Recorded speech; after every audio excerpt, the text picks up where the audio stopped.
It's 2010. You're playing Angry Birds on a brand new iPhone 4. Inception is breaking brains in theaters, everyone is fighting on Twitter about HTML5 killing Flash, and you're still getting rickrolled on a weekly basis. Life is simple.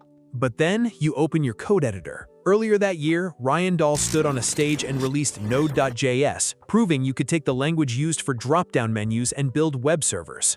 Suddenly, everyone wanted to write JavaScript on the backend, but if your job was actually building a Node server in 2010, you were a masochist who didn't value your own sanity. Early Node was completely raw. It was like being handed a block of aluminum and told to build a Honda Civic. No routing, no body parsing, and if you wanted to serve a simple HTML page, you had to write a low-level HTTP stream, manually manage headers, and catch buffers of data just to read a JSON payload. Miserable.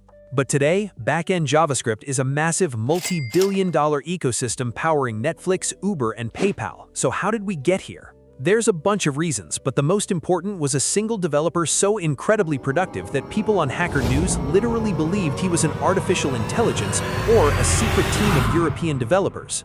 TJ Holowaychuk.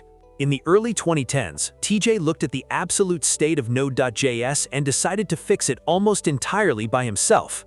Building a basic API in Node required a mountain of boilerplate. To check if a user was hitting a user's route with a GET request, you had to manually parse the URL string, write a massive switch statement, and stringify your own JSON. It was an instant, massive hit. Express became the E in the MERN stack, and insanely, 14 years later, despite TJ completely abandoning the project, Express is still the default backend framework for roughly 90% of the JavaScript world, but TJ wasn't even close to being done. His second act was fixing the way we tested code. Because Node was async, testing in 2011 was a nightmare. Built-in tools were clunky, and running async tests resulted in false positives or hung tests that left you staring at your terminal, wondering if you should throw your laptop into a volcano. So TJ built Mocha. He created a testing framework designed to handle async JavaScript seamlessly. He added beautiful terminal reporters, simple describe and it blocks, and a sister library called should.js that read like human English. Mocha became the absolute gold standard for JavaScript testing for the next decade, paving the way for tools like Jest and VitTest. But there was still one massive existential threat to JavaScript, the Pyramid of Doom. Because Node was non-blocking, every time you wanted to do something that took time, like query a database or send an email, you had to pass a callback function.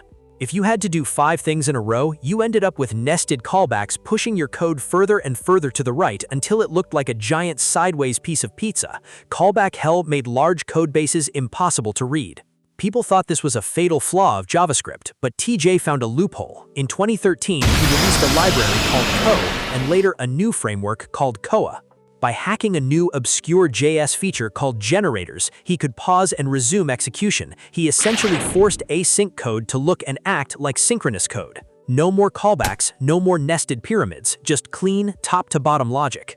This idea was so revolutionary, it forced the official ECMAScript committee to change the language itself. TJ's libraries laid the exact groundwork for the async await syntax natively baked into JavaScript today. By 2014, TJ Holowaychuk had single-handedly built the routing, the testing, and the async patterns that basically every modern backend JavaScript developer relies on.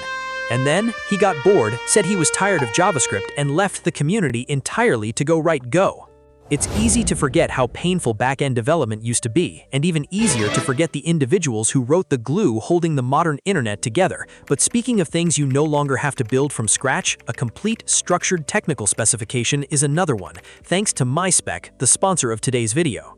MySpec is an AI spec writing assistant that takes your messy, chaotic product ideas and turns them into a crystal-clear architecture plan before you write a single line of code. Instead of typing a vague prompt into an AI coding agent and hoping it doesn't hallucinate an entire codebase, MySpec acts like a senior software architect. It interviews you, extracts your actual requirements, and generates a structured spec bundle, giving you files like constitution.md, requirements.md, and tasks.md. You just hand that bundle over to Cursor, Claude, or your human engineering team, and you immediately have a rock-solid single source of truth to build from. They even have built-in acceptance criteria generation, so if you constantly forget to handle edge cases, it automatically writes testable rules for exactly what your system is supposed to do. It takes all the miserable ambiguity out of building software, letting you focus entirely on your product. Try it out for free today in their open beta at MySpec.dev or just hit the link below to get started instantly. Thanks for watching, and I will see you in the next one.